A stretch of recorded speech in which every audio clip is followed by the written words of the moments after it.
கதைச்சரம் நேயர்களுக்கு அன்பார்ந்த வரவேற்புகள். இன்று நாம் வடுவூர் கே. துரைசாமி ஐயங்கார் அவர்களின் மிஸ்டர் பூச்சாண்டி எம்ஏ என்ற நாவலை காண உள்ளோம். அதிகாரம் 4.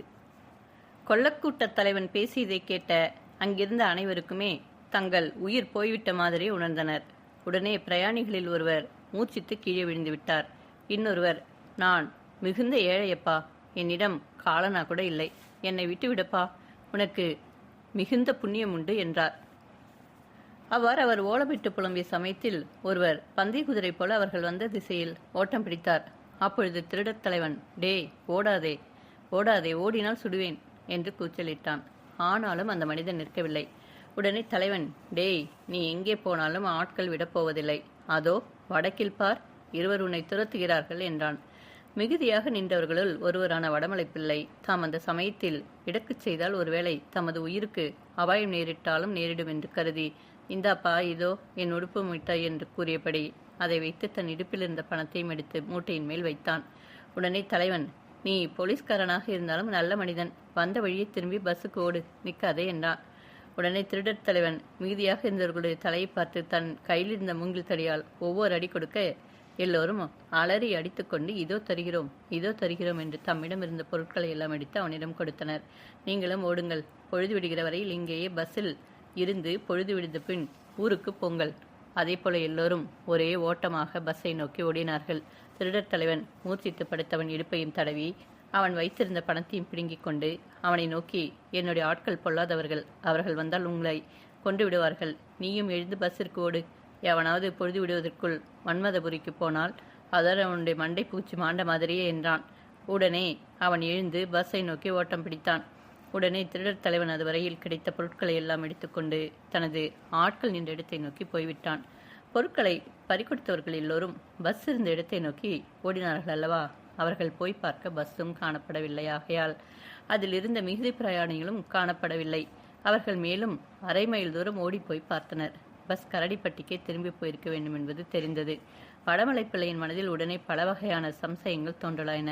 பெட்ரோல் இல்லை என்று கூறி எல்லோரையும் இறக்கிவிட்ட டிரைவர் இப்பொழுது பஸ்ஸை எப்படி ஓட்டிக்கொண்டு போனான் என்ற ஒரே காரணத்தினால் பஸ்ஸை சேர்ந்தவர்கள் இருவரும் அந்த கொள்ளையில் சம்பந்தப்பட்டிருக்க வேண்டும், அல்லது கொள்ளை நடக்கப் போவதை எப்படியோ முன்னால் தெரிந்து கொண்டிருக்க வேண்டும். அதனாலேயே டிரைவர் வழிநெடுக இடக்கு செய்து வந்திருக்கிறான் என்று வடமலை பிள்ளை யூகித்து கொண்டார். அவ்வாறு வண்டி மாயமாக மறைந்து போய்விட்டது என்பதை தாங்கள் பார்த்து பயப்படும் பொருட்டு திருடர் தலைவன் தங்களை பஸ்ஸிற்கு ஓடும்படி கட்டாயப்படுத்தி இருப்பானோ என்று வடமலை பிள்ளை எண்ணினார். அவர் போலீஸ்காரர் என்பதை தெரிந்து கொண்ட மற்றவர்கள் அவருடன் கூடவே செம்மறி ஆடுகள் போல வந்தனர். அவர் மற்றவர்களை பார்த்து, நாம் பொழுது விடுகிற வரையில் இங்கேயே இருந்துவிட்டு பொழுது விடுந்தவுடன் போவோம் என்று கூறியபடி சாலையோரத்தில் இருந்த ஓர் ஆலமரத்தினடியில் உயரமாக இருந்த ஒரு வேரில் தலையை வைத்துக்கொண்டு படுத்துவிட்டார். மற்றவர்களும் அவருக்கு பக்கத்திலேயே உட்கார்ந்து கொண்டனர். அப்பொழுது அவர்களுக்கு ஏற்பட்டிருந்த பீதியிலும் நடுக்கத்திலும் ஒருவரோடொருவர் பேசாமல் மௌனமாகவே இருந்தனர். சிலர் தூங்கினர், சிலர் உறங்கினர், சிலர் கண்களை மூடி நிஷ்டையில் இருந்தனர், சிலர் கண்களை மூடுவதும் திறப்பதுமாக இருந்தனர். கடைசியில் பொழுது விடிந்தது. ஆனால் அந்த ரஸ்தாவில் ஜன நடமாட்டம் ஏற்படுவதற்கு 6:30 மணிக்கு மேல் பிடித்ததாகையால் அதற்கு மேல் அவர்கள் துணிவாக எழுந்து மன்மதபுரியை நோக்கி நடக்கலாயினர். அப்பொழுது வடமலை பிள்ளை மற்றவர்களை நோக்கி, நீங்கள் எல்லோரும் என்னோடு நேராக போலீஸ் ஸ்டேஷனுக்கு வந்து வாக்குமூலம் கொடுக்க வேண்டும், அதன் பிறகுதான் உங்கள் வீடுகளுக்கு போக வேண்டும் என்றார். உடனே பஞ்சாங்கக்காரர், சரிதான், இது வேறையா? கொள்ளைக்காரன் கிட்ட சிக்கிண்டு தவிச்சதுக்கு வட்டியா இது? இன்னும் போலீஸ்காரங்கிட்ட மாட்டின்னு முழிக்கணுமா? அந்த தூர்த்தரையெல்லாம் வேண்டாமாப்பா, என்னமோ எங்ககிட்ட இருந்ததை கொடுத்துட்டோம், நாங்கள் எங்கள் பாட்டில் போகிறோம். போலீஸ் ஸ்டேஷனில் வந்து மெனக்கெட்டா போன சொத்து வரப்போகுதா? வேற எங்கேயாவது போய் காசு அரைக்காசு சம்பாதிக்கிறதும் போயிடும். ஏனப்பா எங்களை அனாவசியமாக உபத்திரிக்கிறாய் என்றார். ஆனால் மற்றவர்கள் ஒருவர் முகத்தை மற்றவர் பார்த்தபடி வடமலை பிள்ளை தொடர்ந்து சென்றனர். எல்லோரும் வழிப்பறி நடந்த இடத்தை அடைந்தவுடன் வடமலை பிள்ளை மற்றவர்களை நோக்கி, வழிப்பறி நடந்த இடம் எதுவென்பது உங்களுக்கு தெரிகிறதா என்றார். ஒருவர், இங்கேதான் நடந்தது, இந்த இடத்தில் தான் நீங்கள் உடுப்பு மூட்டை வைத்தது என்றார். உடனே வடமலை பிள்ளை, ரைட், இந்த இடம்தான். பின்னால் நீங்கள் சாட்சியாக வரும்பொழுது எல்லோரும் ஒரே மாதிரியாக சொல்ல வேண்டும், அடையாளங்களை கவனித்துக் கொள்ளுங்கள் என்று கூறிவிட்டு கொள்ளைக்காரன் என்ற இடத்தை கண்டுபிடித்து அவனுடைய காலடி சுவட்டின் நீளம் அகலம் ஆகியவற்றை அளந்து கணக்கெடுத்து கொண்டார். அவனுடைய இடது காலை விட வலது கால் தரையில் அதிக ஆழம் பதிந்திருந்ததை அவர் பார்த்தார். அந்த வித்தியாசம் தரையில் பொறபொறப்பு வித்தியாசத்தினால் ஏற்பட்டதா என்பதை பார்த்து தரையில் வித்தியாசமில்லை என்று தீர்மானித்து அதையும் கவனித்துக் கொண்டார். அதன் பிறகு வடமலைப்பிள்ளை மற்றவர்களையும் அழைத்து கொண்டு வடக்கில் திருடர்கள் கூட்டமாக நின்ற இடத்திற்கு சென்றார். அங்கு விசாலமான ஒரு சோளக்கொள்ளை இருந்தது. வடமலைப்பிள்ளையும் மற்றவர்களும் சோளக்கொள்ளைக்குள் புகுந்து பார்த்து கொண்டே சென்றனர். தரை இருகலாக இருந்ததால் காலடி சுவடுகள் காணப்படவில்லை. அவர்கள் அந்த கொள்ளையை பார்த்து கொண்டே போக எங்கிருந்து ஒரு குடியான கிழவன் அவர்களை திட்டி அதட்டி கொண்டு அவர்களுக்கு எதிரில் வந்து நின்று வியப்போடு பார்த்து, யாரையா நீங்கள்? இது ரஸ்தாவா? எங்கே தடதடவென்று நுழைகிறீர்கள்? கதிர்களை எல்லாம் திருட வந்தீர்களா? உங்களை நான் போலீசாரிடம் ஒப்புவிக்கப் போகிறேன் என்று கூச்சலிட்டு தனது கையில் இருந்த குச்சியை இப்புறம் அப்புறமாக ஆடம்பரமாக ஆட்டினான். உடனே வடமலைப்பிள்ளை, கிழவனாரே, கோபிக்க வேண்டாம், நாங்கள் சோளக்கதிரை திருட வந்தவர்கள் என்று. விடியற்காலம் இதோ பக்கத்தில் உள்ள ரஸ்தாவில் ஒரு வழிப்பறி நடந்தது. அதை பற்றி விசாரிக்க வந்திருக்கிறோம். நான் போலீஸ் ஏட்டு. நீர் யாரையாவது போலீசாரிடம் ஒப்புவிக்க வேண்டுமானால் என்னிடம்தான் ஒப்புவிக்க வேண்டும் என்றார். அதை கேட்ட கிழவன் ஆச்சரியமடைந்து சந்தேக பார்வையாக அவர்களை ஏற இறங்க பார்த்து, என்னையா நீங்கள் சொல்வது? ரஸ்தாவில் வழிப்பறி நடந்தால் சோளக்கொள்ளைக்குள் உங்களுக்கெல்லாம் என்ன வேலை? இங்கே திருடன் இனமும் ஒளிந்து கொண்டிருக்கிறான் என்று பார்க்கிறீர்களா என்றான். அவளோடு வடமலைப்பிள்ளை அவருடைய விசாரணையை முடித்துக்கொண்டு மற்றவர்களோடு அவ்விடத்தை விட்டு சுமார் 1 மணி காலம் நடந்து காலை 8 மணிக்கு மன்மதபுரிக்கு வந்து சேர்ந்து நேராக போலீஸ் ஸ்டேஷனுக்கு போய் சேர்ந்தார். அப்பொழுது சப் இன்ஸ்பெக்டர் சண்டிகேஸ்வர ஐயர் ஒரு புஸ்தகத்தை வைத்து படித்துக்கொண்டு நாற்காலில் உட்கார்ந்து கொண்டிருந்தார். வடமலைப்பிள்ளை மற்றவர்களுடன் ஸ்டேஷனுக்குள் வந்து நுழைந்ததை கண்ட சப் இன்ஸ்பெக்டர் புஸ்தகத்தை கவிழ்த்து மேசையின் மேல் வைத்துவிட்டு, யாரையா நீங்கள்? ஏதாவது அடிதடி யுத்தம் நடந்ததோ? யாருக்கும் அண்டையுடைய காணோமே என்றார். வடமலைப்பிள்ளை அவருக்கு ஒரு போலீஸால் அமைத்து, நான் ஹெட் கான்ஸ்டபிள், கரடிப்பட்டியிலிருந்து இந்த ஊர் சிஐடி லாகாவுக்கு மாற்றலாகி வந்திருக்கிறேன். வரும் வழியில் ஒரு வழிப்பறி நடந்துவிட்டது. இவர்கள் கூட இருந்தவர்கள். சப் இன்ஸ்பெக்டர் சந்தோஷத்தோடு, ஓஹோ, இந்த ஊரில் உன் மூளையின் வேகத்திற்கு தக்கபடி வேலை இருக்குமோ இராதோ என்று நினைத்து கையோடு காவலாக ஒரு வழிப்பறி கேஸை உற்பத்தி பண்ணி கொண்டு வந்திருக்கிறாயோ? வடமலைப்பிள்ளை வியப்போடு, வழிப்பறியை நான் உற்பத்தியாக செய்தேன். என் உடுப்புகள், பணம் எல்லாம் போய்விட்டன. கொள்ளைக்காரர் சரியாக 200 பேர்கள் வந்து வளைத்து கொண்டார்கள். சண்டிகேஸ்வர ஐயர், ஓ அப்படியா? 200 பேர்களா வந்தார்கள்? அத்தனை பேர்களுக்கும் வேறு வேலை இல்லை போல் இருக்கிறது. அவர்கள் திருட வந்தவர்களா அல்லது ஜெர்மன் யுத்தம் நடத்த வந்தவர்களா என்றார். அதற்கு மேல் வடமலைப்பிள்ளை தாம் கரடிப்பட்டியில் பஸ்ஸில் ஏறியது முதல் அந்த நிமிஷம் வரையில் நிகழ்ந்த சம்பவங்களை கூறி சோளக்கொள்ளையில் அகப்பட்ட வஸ்திரத்தை கொடுத்து திருடர் தலைவனுடைய காலடியின் அளவுகளையும் சொல்ல, சப் இன்ஸ்பெக்டர் அங்கு வந்திருந்த மற்றவர்களுடைய வாக்குமூலங்களையும் பெற்றுக்கொண்டு உடனே மிக துடியாக எழுந்து 4 ஜவான்களை தம்மோடு அழைத்து கொண்டு வழிப்பறி நடந்த ஸ்தலத்தை பார்வையிட பயணம் புறப்பட்டார். மற்ற பிரயாணிகள் அவ்விடத்தை விட்டு நடந்தனர். வடமலைப்பிள்ளை தனது நேயர் எஜமானரான சிஐடி சப் இன்ஸ்பெக்டர் இருந்த இடத்தை தேடி தமது வேலையை ஒப்புக்கொள்ளும் பொருட்டு அவரிடம் போய் ஆஜரானார். ரகசிய போலீஸ் இலாக்கா சப் இன்ஸ்பெக்டர் குலாம் ஹுசேன் சாஹிப்பிடம் வடமலைப்பிள்ளை சென்று விரைப்பாக நின்று போலீஸ் சலாம் வைத்து தாம் கரடிப்பட்டி வடமலைப்பிள்ளை என்று அபிவாதனம் கூறினார். அவரை பார்த்த சப் இன்ஸ்பெக்டர், என்ன ஓய், இதுதானா கரடிப்பட்டியில் நீ கற்றுக்கொண்ட மரியாதை? நீ முதலில் வரும்பொழுது உடுப்புகளை போட்டுக்கொண்டு வர வேண்டாமா என்று கேட்டார். வடமலைப்பிள்ளை, வழியில் திருடர்கள் வந்து என் உடுப்புகளையும் பணத்தையும் எடுத்துக்கொண்டு போய்விட்டார்கள். நான் போலீஸ் ஸ்டேஷனுக்கு போய் சங்கதிகளை தெரிவித்துவிட்டு எல்லோருடைய வாக்குமூலங்களும் வாங்கிக் கொள்ளும் வரையில் இருந்து நேராக அங்கிருந்து வருகிறேன் என்று கூறி அவருக்கும் அடியிலிருந்து எல்லா தகவல்களையும் தெரிவித்தார். அதை கேட்ட ரகசிய போலீஸ் சப் இன்ஸ்பெக்டர், ஓ இப்படியா நடந்தது? இது பெரிய வேடிக்கையாக இருக்கிறதே. நமக்கு ஏற்கனவே இருக்கும் வேலைகளுக்கு துணையாக இதுவும் வந்து சேர்ந்து கொண்டதா? திருடர்கள் சுமார் 200 பேர்கள் சேர்ந்து வேலை செய்தால் அவர்களை நாம் சுலபத்தில் பிடித்து விடலாம். ஆட்கள் சொற்பமான தொகையினராக இருந்தால் அவர்கள் எங்கிருக்கிறார்கள் என்பதை தெரிந்து கொள்வது பிரயாசையான வேலை. 200 பேர்கள் என்றால் அவர்கள் பல இடங்களில் பரவியிருப்பார்கள். அவர்களில் அசடாக இருப்பவர்கள் சுலபத்தில் வாயை விட்டு விடுவார்கள் என்றார் வடமலைப்பிள்ளை. நானும் அப்படித்தான் நினைத்தேன். நான் இதில் நேரில் சம்பந்தப்பட்டது ஒரு நல்ல குறி என்பது என் அபிப்பிராயம். ஏனென்றால் சாதாரண போலீசாரை விட நாம் மிக சீக்கிரத்தில் ஆட்களை பிடித்து விடலாம் என்ற நம்பிக்கை எனக்கு உண்டாகிறது. குலாம் ஹுசேன், அப்படியானால் உன்னையே நான் இந்த கேஸிற்கு நியமிக்கிறேன். நீயே கண்டுபிடி. நீ சொன்ன வரையில் நீ சாமர்த்தியமாகவே உளவுகளை தெரிந்து கொண்டு வந்திருக்கிறாய். ஆனால் இந்த வேஷ்டியை நீ அவர்களிடம் காட்டிவிட்டு இங்கே கொண்டு வந்திருக்க வேண்டும். இருந்தாலும் பரவாயில்லை. நான் மிஸ்டர் சண்டிகேசருக்கு ஒரு கடிதம் தருகிறேன். அதை கொண்டு போய் அவரிடம் கொடுத்தால் அவர் துணியை உன்னிடம் கொடுப்பார். அதை வைத்துக்கொண்டு வேலையை செய். வடமலை பிள்ளை, உங்கள் பிரியப்படியே நடந்து கொள்கிறேன். அதுவும் இல்லாமல் பஸ் டிரைவரையும் கண்டக்டரையும் கவனிக்க வேண்டும். அதையும் செய்கிறேன். குலாம் ஹுசேன், அவர்கள் கொள்ளையில் சம்பந்தப்பட்டிருப்பார்கள் என்று நான் நினைக்கவில்லை. நீ டிரைவரை கண்டித்ததால் அவன் வழி முழுவதும் வேண்டுமென்றே இடுக்கு பண்ணியிருப்பான் என்று நினைக்கிறேன். உண்மையில் பெட்ரோல் இருந்திருக்கும். உன்னை இறக்கிவிட்டு நடக்கச் செய்ய வேண்டும் என்று குறும்புக்காக பெட்ரோல் இல்லை என்று சொல்லி வண்டியை நிறுத்தியிருப்பான். கொஞ்ச நேரத்திற்கு பிறகு இந்த ஊருக்கு வரலாம் என்று அவன் நினைத்திருப்பான். அதற்குள் திருடர் தலைவனை கண்டு பயந்து ஓடிய மனிதன் போய் சங்கதியை டிரைவர் முதல்வரிடம் சொல்லியிருப்பான். அதை கேட்டவுடன் எல்லோரும் பயந்து பஸ்ஸை வந்த வழியிலேயே விட்டுக்கொண்டு ஓடியிருப்பார்கள். வடமலை பிள்ளை, அதுவும் உண்மையாக இருக்கலாம். எல்லாவற்றிற்கும் டிரைவரையும் கண்டக்டரையும் பிடித்து வைத்துக்கொண்டு கொஞ்சம் நேர்வாள மாத்திரை கொடுத்து பார்க்கிறேன். உண்மை வெளியானால் ஆகட்டுமே. குலாம் ஹுசேன், அந்த துணியின் சொந்தக்காரர் யார் என்பதை முதலில் கண்டுபிடி. அதிலிருந்து நமக்கு வழி பிறக்கும். இந்த ஊரில் உள்ள வண்ணார்களிடம் இந்த துணியை காட்டி தந்திரமாக விசாரி. வடமலை பிள்ளை, ஆம், அதுதான் முக்கியமான ஆதாரம். அதை உடனே கவனிக்கிறேன். குலாம் ஹுசேன், இந்த ஊரில் 2 லாண்டரிகள் ஏற்பட்டிருக்கின்றன. அங்கேயும் போய் விசாரி. வடமலை பிள்ளை, லாண்டரிகள் இருக்கின்றனவா? அப்படியானால் என் வேலையை அங்கிருந்து தொடங்குகிறேன். வண்ணார்கள் கூட பெரும்பாலும் துணிகளில் குறிகள் போடுவதில்லை. லாண்டரிகளில் நம்பர்களோ அல்லது குறிகளோ போடுகிறார்கள். குலாம் ஹுசேன், இதில் இன்னொரு முக்கியமான யோசனை அடங்கியிருக்கிறது. அவனுடைய இடதுகால் சுவட்டை விட வலதுகால் சுவடு அதிக ஆழமாக பதிந்திருக்கிறது என்றல்லவா? யாரை குறித்து பேசுகிறேன் என்று தெரிகிறதா? வடமலை பிள்ளை, திருடர் தலைவனை பற்றி சொல்லுகிறீர்கள். அவனுடைய காலடி சுவடுகளை 4-5 இடங்களில் பார்த்தேன். எல்லாவற்றிலும் வலதுகால் சுவடு அதிக பள்ளமாக இருந்தது. குலாம் ஹுசேன், அதிலிருந்து நீ என்ன தெரிந்து கொள்கிறாய்? சொல் பார்க்கலாம். வடமலை பிள்ளை மௌனமும் விழிப்புமாக நின்றார்.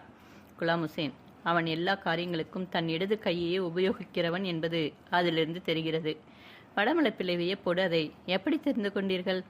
குலாம் ஹுசேன், நம் உடம்பின் ஒரு பக்கத்தை உபயோகப்படுத்தினால் அதற்கு எதிர்பக்கத்தை உதவி கொடுத்து கொள்ள வேண்டும். இது தேக தத்துவ சாஸ்திரத்தின் உண்மை. இடது கைக்கு பலத்தை உண்டாக்கி கொண்டு அதனால் வேலை செய்ய வேண்டுமானால் உடம்பின் வலது பக்கத்தை வலது காலின் மேல் உறுதியாக ஊன்றிக்கொள்ள வேண்டும். பிறப்பிலேயே இடது கை வாக்குடையவன் வலது பக்கத்தை உறுதியாக ஊன்றி பழகியிருப்பான். அதனால் அவனுடைய இடது காலடி லேசாயும் வலது காலடி அழுத்தமாகவும் படிந்து படிந்து பழகி போயிருக்கும். அதிலிருந்து அவன் எந்த கை வாக்குடையவன் என்பதை நாம் சுலபத்தில் தெரிந்து கொள்ளலாம். அவன் வரும்போது கூட முதலில் வலது காலைத்தான் தூக்கி வைப்பான். வடமலை பிள்ளை, இந்த விஷயம் பகுத்தறிவிற்கு ஒத்ததாகத்தான் இருக்கிறது. ஆனால் இவ்வளவு சுலபமான விஷயம் இதுவரையில் என் புத்தியில் படவில்லையே என்றுதான் நான் விசனிக்கிறேன். குலாம் ஹுசேன், அதை நீ இனி ஒரு துப்பறி மர்மமாக வைத்துக்கொள். இது தவறவே தவறாது. அந்த திருடர் தலைவன் எந்த கையை உபயோகித்தான் என்பது உனக்கு கவனத்தில் இருக்கிறதா? வடமலை பிள்ளை, அவன் வலது கையைத்தான் ஆட்டிக்கொண்டு பேசினான். குலாம் ஹுசேன், நீ சொல்வது ஆச்சரியமாக இருக்கிறதே. அவன் நிச்சயமாக இடது கை வாக்குள்ளையனாகத்தான் இருக்க வேண்டும். அவனுடைய இடது கையில் ஏதாவது காயம், சுளுக்கு முதலியவை உண்டாகி இருக்கும். அல்லது அதில் அவன் ஏதாவது சாமானை வைத்து கொண்டிருக்க வேண்டும். அதனால்தான் அவன் தீராப்புரியாக வலது கையை ஆட்டியிருப்பான். வடமலை பிள்ளை, ஆமாம், அவன் தனது இடது கையில் ஒரு பானாத்திரையை வைத்துக் கொண்டிருந்தான். குலாம் ஹுசேன், பார்த்தாயா, இது சாஸ்திர ரீதியான உண்மையாயிற்றே. இது பொய்யாகுமா? அது இருக்கட்டும், அவன் பார்வைக்கு எப்படி இருந்தான்? வடமலை பிள்ளை, அப்பொழுது சந்திரனை மேகம் மறைத்துக் கொண்டிருந்ததாகையால் நான் அவனுடைய அடையாளங்களை அதிகமாக தெரிந்து கொள்ளவில்லை. அவன் நடுத்தரமான உயரமுடையவன் என்பது மாத்திரம்தான் தெரிந்தது. அப்படியானால் அவனை நீ இனி எங்கேயாவது கண்டால் கூட அவன் இன்னான் என்று தெரிந்து கொள்ள முடியாதோ? முடியாது. அந்த ஒரு விஷயத்தை தவிர மற்றவர்களை எல்லாம் நீ திருப்திகரமாகத்தான் செய்திருக்கிறாய். இருக்கட்டும், நான் கடிதம் எழுதி தருகிறேன். அதை மிஸ்டர் சண்டிகேசரிடம் கொடுத்து துணியை வாங்கி வைத்துக்கொண்டு விசாரணை நடத்து என்று கூறி ஒரு கடிதம் எழுதி வடமலை பிள்ளையிடம் கொடுக்க அவர் அதை பெற்றுக்கொண்டு வெளிப்பட்டவர் வைகை ஆற்றங்கரைக்கு போய் ஸ்நானம் செய்து ஈரத் துணிகளை காய வைத்து கட்டிக்கொண்டு ஓர் ஹோட்டலுக்கு போய் கடன் சொல்லி போஜனத்தை முடித்துக்கொண்டு உள்ளூர் போலீஸ் ஸ்டேஷனை அடைந்து மறுபடியும் சண்டிகேஸ்வர ஐயருக்கு எதிரில் போய் நின்று கடிதத்தை கொடுத்தார். ஐயர் வழிப்பறி நடந்த இடத்தை பார்த்துவிட்டு வந்து திருடர்களை கண்டுபிடிக்க அநேக யுக்திகள் செய்திருந்தார். அவர் கடிதத்தை படித்து பார்த்துவிட்டு, எதற்காக உங்களுக்கு இந்த துணி? இது எங்களிடம்தானே இருக்க வேண்டியது. இதை எத்தனை தர வேண்டுமானாலும் பாரப்பா. இதை நீ எடுத்துக்கொண்டு போனால் நாங்கள் எப்படி விசாரணை நடத்துவோம்? இதில் சம்பந்தப்படும் நபர்களை நாங்களே பிடிக்க மாட்டோமா? இதில் சிஐடிக்காரர்களும் வேலை செய்ய வேண்டுமா? இந்த துணி வைத்துக்கொண்டு நீ என்ன செய்ய போகிறாய் என்றார். வடமலை பிள்ளை, அதில் உள்ள குறியை வைத்துக்கொண்டு அதன் சொந்தக்காரர் இன்னார் என்பதை தெரிந்து கொள்ளலாம் என்று நினைக்கிறோம். சண்டிகேஸ்வரர், இனிமேல் தான் நீங்கள் அதை செய்ய போகிறீர்கள். நாங்கள் ஏற்கனவே அதை கண்டுபிடித்து விட்டோம். அப்படி இருக்க நீ துணியை கொண்டு போவது அனாவசியமானது என்று நினைக்கிறேன். வடமலை பிள்ளை: அப்படியானால் துணியின் சொந்தக்காரர் யார் என்பதை சொன்னால் அதை நான் சாயப்பையாவிடம் தெரிவிக்கிறேன். சண்டிகேஸ்வரர் ஏளனமான புன்னகை செய்து, அதை வைத்துக்கொண்டு சாயப்பையாவும் நீயும் என்ன செய்ய போகிறீர்களோ தெரியவில்லை. ஆனாலும் நான் சொல்வதை பற்றி ஆட்சேபனமில்லை. நாங்கள் வண்ணார்களிடம் விசாரித்ததில் தொப்புளான் என்பவன் இந்த ஊர் சாம்பவமூர்த்தி ஐயருடைய பட்டுக்கரை வேஷ்டி ஒன்று காணாமல் போய்விட்டதாகையால் அதை 5-6 தினங்களாக தேடிக்கொண்டிருப்பதாக சொன்னான். வடமலை பிள்ளை: இந்த துணியை அந்த வண்ணானிடம் காட்டினீர்களா? இந்த குறி தன்னால் போடப்பட்டதென்று அவன் ஒப்புக்கொண்டானா? சண்டிகேஸ்வரர் கோபத்தோடு: என்னப்பா நீ, எனக்கு நீ வேலை கற்றுக் கொடுக்கிறாயா என்ன? இப்படியெல்லாம் என்னிடம் கேட்டு ஆழம் பார்த்து கொண்டு வரும்படி உங்கள் சப் இன்ஸ்பெக்டர் உன்னை இங்கே அனுப்பினாரா? நீங்கள் விளைமோரில் வெண்ணெய் எடுக்கும் ஆசாமிகளாக இருக்கிறீர்களே. ஊரார் மூளையை இரவல் வாங்கி தங்களுடையது போல காட்டிக்கொண்டு அநேகர் இப்படித்தான் பிழைக்கிறார்கள். அதே போல நீங்களும் செய்கிறீர்களா? இந்த திருட்டில் நீங்கள் வேலை செய்ய விரும்பினால் நீங்களே உங்கள் சுய யூகத்தினால் எதையும் கண்டுபிடிக்க வேண்டும். நான் இனி உனக்கு எந்த தகவலையும் சொல்லப்போவதில்லை. நீ போகலாம் என கூறினார். அவ்வளவோடு வடமலை பிள்ளை அவ்விடத்தை விட்டு புறப்பட்டு வண்ணார தொப்புளனுடைய இருப்பிடத்தை விசாரித்து தெரிந்து கொண்டார். அங்கே போய் அவனிடம் தந்திரமாக பேசி சாம்பவமூர்த்தி ஐயர் என்பவர் அந்த ஊரில் உள்ள சப் ரிஜிஸ்ட்ரார் என்றும் அவர் சிவன் கோயில் சந்நிதி தெருவில் குடியிருக்கிறார் என்றும் தெரிந்து கொண்டு அங்கே போய் சேர்ந்தான். சாம்பவமூர்த்தி ஐயர் வசித்த வீடு உயரமான திண்ணைகளோடு கூடிய ஒரு பெரிய ஓட்டு வீடு. வீட்டின் வாசலில் வில்லை சேவகன் ஒருவனும் வேறு சிலரும் நின்று எதை பற்றியோ பேசிக் கொண்டிருந்தனர். அப்பொழுது உள்ளே இருந்து வந்த ஒரு வேலைக்காரி வில்லை சேவகனை பார்த்து, என்ன அண்ணாச்சி, சமையலுக்கு காய் ஒன்றுமில்லையாம். முத்திரை காகிதம் விற்கிற சாம்பவண்டர் வீட்டில் காய்கறி எல்லாம் மிகவும் போட்டிருக்காகலாம். அவர்களை கேட்டு இதனாகும் வாங்கி வரச் சொன்னாக ஐயர் வீட்டம்மா என்றாள். அப்பொழுது ஸ்டாம்ப் வெண்டர் அவ்விடத்திலே இருந்தாராதலால் வில்லை சேவகன் அவரை பார்த்து, என்ன கைலாசம் பிள்ளை, கேட்டுக்கிட்டேயா? உன் பேர்ல புகார் வருது. காய்கறி எல்லாம் விளைய வச்சு நீ மாத்திரம்தான் சாப்பிடுகிறாயா? ஒரே ஓட்டமாக ஓடி ஏதாவது கொண்டு வா என்றான். அதை கேட்ட ஸ்டாம்ப் வெண்டர், இதை போய் கொண்டாரம்பா, அப்புறம் பெரிய இடத்து பொல்லாப்பு வந்துவிடும் என்று சொல்லிவிட்டு அவ்விடத்தை விட்டு விரைவாகச் சென்றான். எதிர்த்து விட்டு திண்ணையில் உட்கார்ந்து வேறு எதையோ கவனிப்பவர் போலிருந்த வடமலை பிள்ளை அந்த சம்பாஷணையை கவனித்தார். வில்லை சேவகனுடைய குரல் திருடர் தலைவனுடைய குரல் போல இருப்பதாக பிள்ளையின் மனதில் ஓர் அபிப்பிராயம் ஏற்பட்டது. அவனுடைய உயரம், பருமன் முதலியவைகளும் அதை உறுதிப்படுத்தின. அதுவுமன்றி அவன் ஸ்டாம்ப் வெண்டரோடு பேசிய காலத்தில் தனது இடது கையால் அவருடைய உடம்பில் சாப்பு கொடுத்தபடி பேசினான். இவைகளையெல்லாம் கவனிக்கவே வடமலை பிள்ளையின் மனோவேகம் அதிகரித்தது. அவர் உடனே சில முக்கியமான அனுமானங்களை செய்து கொண்டார். சப் ரிஜிஸ்ட்ராரும் அவருடைய சேவகனும் பல கூலி ஆட்களை சேர்த்துக்கொண்டு வழிப்பறி நடத்துகிறார்கள் என்று வடமலை பிள்ளை உடனே நிச்சயித்துக் கொண்டார். அதற்கு மேல் தாம் எப்படி எப்படி நடந்து கொள்ள வேண்டும் என்பதையும் தீர்மானித்துக் கொண்டவராக சுமார் 1/4 மணி நேரம் உட்கார்ந்திருந்தார். சற்று முன் தமது வீட்டிற்கு சென்ற ஸ்டாம்ப் வெண்டர் ஒரு சீப்பு வாழைக்காயையும் 2 புடலங்காய்களையும் கொண்டு நீட்ட வில்லை சேவகன் முதலில் தனது இடது கையை நீட்டி வாழைக்காயை பெற்றுக்கொண்டு அதன் பிறகு புடலங்காய்களை வலது கையால் வாங்கி கொண்டு உள்ளே சென்றான். அவன் மறுபடியும் தனது இடது கையே முக்கியமாக உபயோகித்ததை கண்ட வடமலை பிள்ளைக்கு சப் இன்ஸ்பெக்டர் குலாம் ஹுசேன் சொன்னது மறுபடியும் நினைவிற்கு வந்தது. அந்த வில்லை சேவகனே முதல் நாளிரவில் வந்த திருடர் தலைவன் என்று வடமலை பிள்ளை உடனே நிச்சயப்படுத்தி கொண்டார். வில்லை சேவகன் உள்ளே போனவுடன் அவனோடு இருந்த மற்றவர்கள் பிரிந்து போய்விட்டனர். அதற்கு மேலும் வடமலை பிள்ளை 1/4 மணி காலம் அந்த திண்ணையில் இருக்க, அப்பொழுது இன்னொரு மனிதன் வந்து அதே வீட்டின் இன்னொரு திண்ணையில் உட்கார்ந்து கொண்டான். அவனுடைய உடம்பின் தோற்றம் தலையின் பின்புறத்தில் தூக்கலாக சவரம் செய்திருந்தது. கால்களில் போட்டிருந்த செருப்புகள் முதலியவற்றிலிருந்து அவனும் ஒரு போலீஸ்காரன் என்பது வடமலை பிள்ளைக்கு கண்கூடாக தெரிந்ததாகையால் சப் ரிஜிஸ்ட்ராருடைய வீட்டை கவனிக்கும்படி அவன் சண்டிகேஸ்வர ஐயரால் அனுப்பப்பட்டிருக்க வேண்டும் என்று அவர் யூகித்துக் கொண்டு, யாரப்பா நீ, எதிர்த்த வீட்டில் யாரை பார்க்கிறாய் என்று கேட்டார். அதை கேட்டவுடன் அந்த மனிதன் வடமலை பிள்ளையை மறைப்பாக பார்த்து, யாரடா நீ, நான் எங்கே பார்த்தால் உனக்கு என்னடா என்றான். வடமலை பிள்ளை நயமாக பேசத் தொடங்கி, என்னப்பா, நான் உன்னை விட வயதில் எவ்வளவு பெரியவன், வயதிற்கு கொஞ்சம் மரியாதை வைக்காமல் டா போட்டு பேசுகிறாயே. யாராக இருந்தாலும் மரியாதையாக பேச கற்றுக்கொள்ளப்பா, அது நல்லதே ஒழிய கெட்டதல்ல. நீ இந்த ஊர் போலீஸ் ஜவான் தானே? ஜவான்? ஆம், நான் ஜவான் தான். அதற்காக என்ன செய்ய வேண்டும் என்கிறாய்? வடமலை பிள்ளை எதையும் செய்ய சொல்லவில்லை. நீ வந்திருக்கும் காரியம் இன்னதென்று நான் அறிவேன். அதே காரியத்திற்காக நான் உனக்கு முன்னதாகவே வந்து உட்கார்ந்து கொண்டிருக்கிறேன். ஓ, அப்படியானால் நீ யாரப்பா? நானும் உங்கள் லாகவைச் சேர்ந்தவன். நான் சிஐடி ஹெட் கான்ஸ்டபிள். நான் இப்பொழுது புதிதாக இந்த ஊருக்கு மாற்றலாகி வந்திருக்கிறேன். ஓ, நீதானா நேற்றிரவில் உடுப்பை பறிகொடுத்தவன்? நீ இங்கே என்ன செய்கிறாய்? நீ எதற்காக இப்பொழுது வந்தாயோ அதற்காகவே தான் நானும் வந்தேன். சரி, அப்படியானால் நாம் இருவரும் கலந்து சங்கதிகளை தெரிந்து கொண்டால் நம் வேலை சுலபத்தில் முடியும். ஒரு மூளை வேலை செய்வதை விட 2 மூளைகள் வேலை செய்வதே சிலாக்கியமானதே. சோளக்கல்லில் ஆகப்பட்ட துணி இந்த ஐயருடையதாகும். அதற்காக சப் இன்ஸ்பெக்டர் இங்கே இருந்து உளவறிய சொன்னார். நீ இவ்வளவு நாழிகையாக இருக்கிறாயே, எதையாவது கண்டுபிடித்தாயா என்றான். உடனே வடமலைப்பிள்ளை தாம் மற்றவனை விட அதிக புத்திசாலி என்பதை காட்டிக்கொள்ளும் பொருட்டு தாம் கண்டதையும் தமது அபிப்பிராயத்தையும் தெரிவித்தார். அதற்கு பிறகு அவர்கள் இருவரும் மௌனமாக இருந்தபடியே சப் ரிஜிஸ்ட்ராருடைய வீட்டை கவனித்துக் கொண்டிருந்தனர். அன்றைய தினம் சப் ரிஜிஸ்ட்ராருக்கு விடுமுறை தினமாதலால் அதுவரையில் வீட்டிற்குள்ளே இருந்தவர் மாலை சுமார் 5 மணி சமயத்தில் வெளிப்பட்டு ஆற்றங்கரை பக்கம் உலாவப் போய்விட்டார். அதுவே சரியான சமயம் என்று கண்ட வடமலைப்பிள்ளை இன்னொரு ஜவானையும் அழைத்துக்கொண்டு சப் ரிஜிஸ்ட்ராருடைய வீட்டிற்குள் நுழைந்தார்.